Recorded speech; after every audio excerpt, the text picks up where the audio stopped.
কেউ দিন ইসলাম পালন করে দুনিয়া পাওয়ার আশায়, এটাও শিরক। দুনিয়ার স্বার্থে কেউ যদি দিনের জ্ঞান অর্জন করে, এটাও শিরক।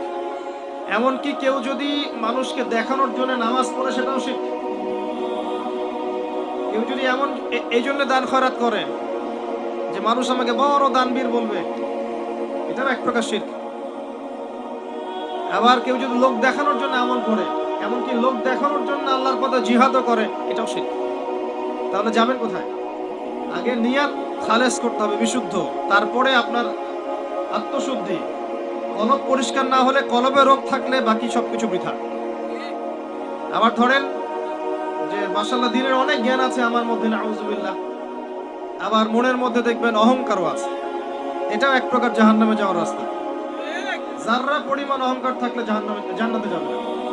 হাদিস, যাররা পরিমাণ অহংকার আছে জান্নাতে যাবে না।